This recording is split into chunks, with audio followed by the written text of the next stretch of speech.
J'ai le plaisir d'accueillir Anthony Salic, qui est fondateur, associé et directeur général de ICE Partners.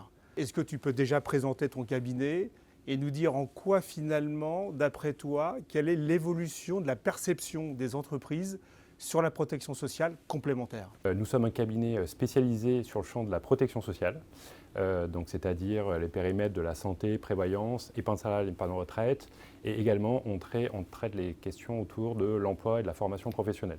Déjà, classiquement, la protection sociale, elle est souvent appréhendée sous un angle droit du travail. Ce que j'ai pu constater, c'est une évolution du rôle des entreprises et des salariés à l'égard de la protection sociale, en matière de santé, prévoyance, autour d'une meilleure couverture, en matière d'épargne salariale, épargne retraite, et également en matière d'employabilité.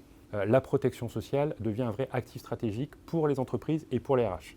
On passe d'une obligation légale à un avantage concurrentiel pour les entreprises et pour les RH. Ça se traduit par plusieurs enjeux. Donc il y a déjà un enjeu RH en termes d'employabilité, de recrutement, de captation et de rétention de ses collaborateurs et de ses talents. Un enjeu également en termes de dialogue social au sein de l'entreprise, ça c'est également un point qui me semble très important. Et enfin, un point autour d'un enjeu économique, puisqu'à un moment, voilà, le RH qui a beaucoup de demandes de ses salariés doit procéder à des arbitrages, notamment entre comment j'articule des montants en termes de rémunération et ou de l'articulation avec des montants en termes d'épargne salariale. Et donc justement, en tant que chef d'entreprise, tu cherches des talents, j'imagine, dans un secteur quand même qui est très très ciblé.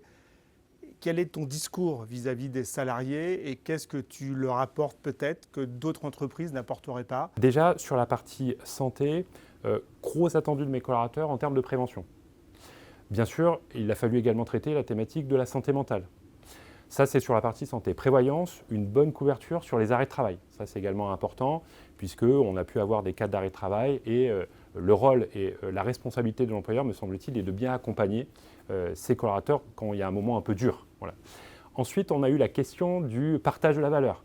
Notre entreprise a connu de la croissance, elle génère des bénéfices et du coup, naturellement, s'est posé la question du partage de la valeur et quel dispositif alimenter en conséquence, du type participation et intéressement, dispositif d'épargne retraite collective qu'on a pu mettre en place.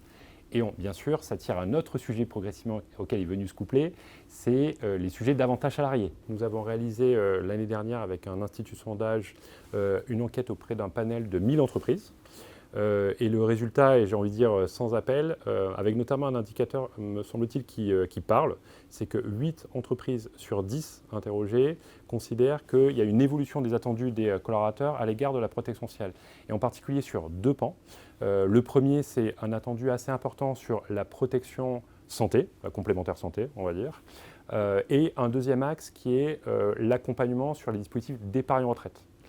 Pourquoi ? Parce que l'entreprise est sur un temps long également pour accompagner les salariés et les accompagner notamment sur la constitution d'un capital d'épargne retraite en perspective de leur évolution au sein de l'entreprise.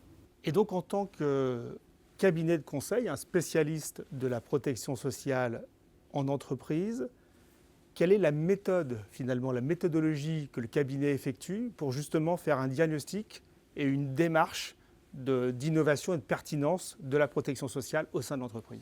Nous, l'année dernière, on a lancé un audit de protection sociale qui est couplé à une offre RH qui a vocation à réaliser une vision 360 pour chaque entreprise de ces dispositifs de protection sociale. On a 4 axes d'analyse, santé, prévoyance, épargne retraite, épargne salariale. La partie un peu comp and ben, c'est l'articulation entre rémunération et avantages salariés. Et on regarde tous les dispositifs d'employabilité. On regarde certaines catégories de population, typiquement employabilité des seniors, employabilité des femmes, employabilité des jeunes, employabilité de personnes souffrant d'un handicap. Ce qui nous permet effectivement d'avoir un audit 360 de l'entreprise qui permet de la positionner puisqu'on benchmark au regard d'indicateurs sectoriels pour chaque convention collective ou chaque typologie d'entreprise, et ensuite attribuer un label de la protection sociale qu'on a créé auprès de chaque entreprise pour lesquelles on mène cet audit. Merci beaucoup, merci à toi. Merci à toi, Guillaume. À bientôt. À bientôt.